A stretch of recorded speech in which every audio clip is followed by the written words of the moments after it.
Hi there, this is Trista and Reiki Southwest, and today I wanted to do a little garden tour. And so up there we have, do you see him, Mr. Fezzi? Next to the mint and the sunflowers. This is a guava here. So I've created this natural semi-outdoor environment that was Zaphod over there. So I'm gradually training him. I just had to herd him over here. So Christmas lights, the more Christmas lights the better, I found. So I have a collection of plants, and there are certain plants that love to or prefer to be hanging. And this is creating a wall of green. This is blocking out the sun. So what's happening is what I do is observe the my environment and build up a little haven and sanctuary. I call Reiki Southwest a sanctuary for plants, animals, and people in that order. And I use all natural means to say, like, this apple tree has some bugs or aphids or something that eat the leaves. So I mulched it and I amped up the water, and but actually what I need is some ashes, because what you do against little critters on eating up your leaves is you put ash on the tree, and it'll go away. They'll go away. They don't like it. And so I'm also using kind of a plant buddy system, I call it. I haven't trademarked that yet. Plant buddy system, like this is yucca, and yucca is a plant that no predator will eat for the most part, but yet it looks from a temperate zone, it looks tropical. It looks like Macana lilies, which also grow well from the tropical zone. So this is one of my favorite plants from the desert environment, because it's evergreen, obviously. And I'm growing it here with tomatoes, and there's some marigolds right here, and tomatoes, they like to notice they like to hang, and that also keeps them from the rabbits. The main predators of rabbits. This is I always forget the name of it. It's like it's a medicinal plant. I want to call it wormweeds, but it's good against deworming. As you make it into a tea. That's how the natives used to use it. So I have this growing here because it grows nice and tall in terms of keeping this whole area shaded, and it also protects the the tomatoes are pretty sought after, so and they do like to hang, so I just put them here, hoping that the birds don't attack it too much.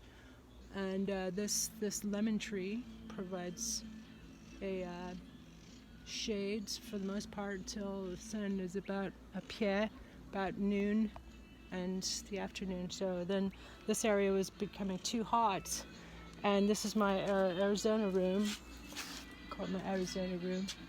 It's kind of like a jam space, and the bandmate play music here and not with me. So this is my front porch, I call it.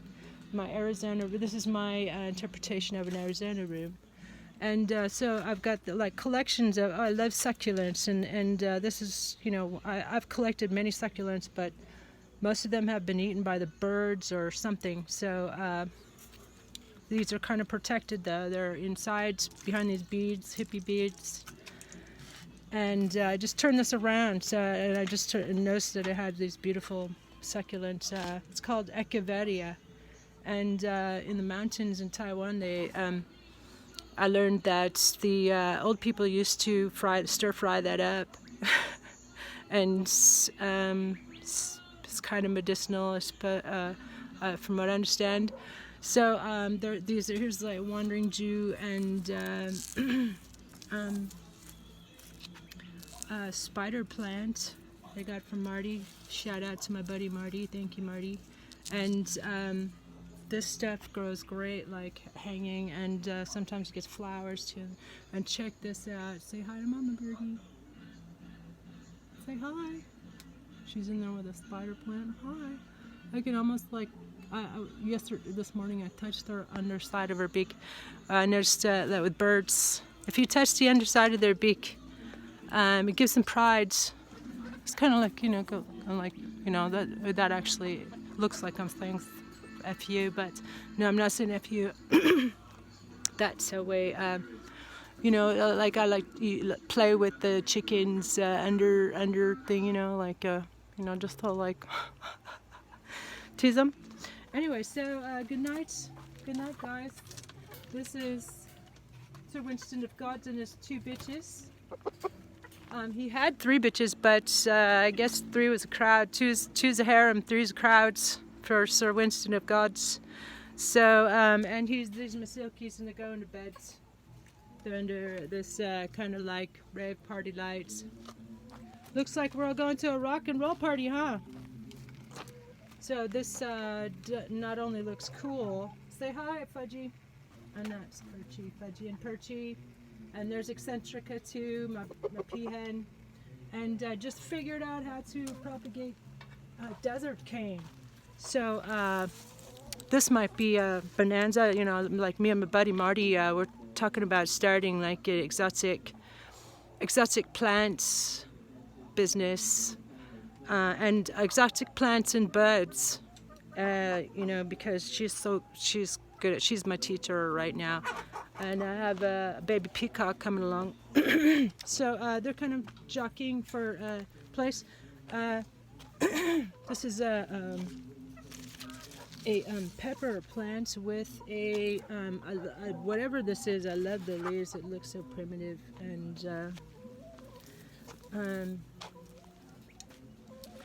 And here's canna lily. So I propagated the canna lily. It grows great. There's 1, 2. And I'm trying to grow, trying to do jasmine and olive in there. And here's canna lily, sunflower, sweet potato leaf that almost got eaten to death by the rabbits. Don't know what this is, I forget what this is, but this is like millet for the birds. And it also takes up space and grows tall. And it's called companion planting.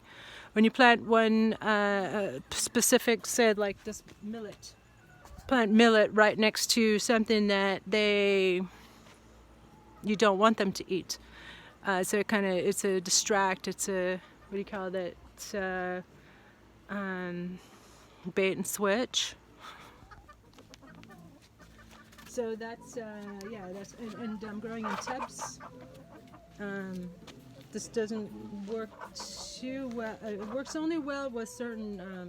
They're jockeying for space. There's that thoughts. Lantana. I finally had great success with lantana, and actually I've got a wall of lantana. So in terms of observing plants, what you do is, where a plant grows particularly well, that's where you grow that plant, because apparently the sunlight and the sunlight conditions and it's escaped the predator. So keep it there. Okay, don't move that. That's I've made the mistake of doing that sometimes. But here's another example. Here's how I noticed that tomatoes like to just kind of like hang down, and then it's easy to pick. So actually I like this wall here, or I would put more tomatoes. Yeah, I built this wall to make it look like a castle, and the rabbits have been jumping in here. They just decimated. I had sweet potato and what else in there? And hollyhock, and they threw all that stuff. So I took it all out and rescued it and put it elsewhere when I could. Oh. And I was thinking of turning that into a little pool, a water pool. And my idea is, my concept is to create like 1,001 lilies. And this looks like a lily, doesn't it? Hello, hello, lily. They're actually in the same family. And did you know that onions are in the same family as well? Onions and lilies and what's the other one?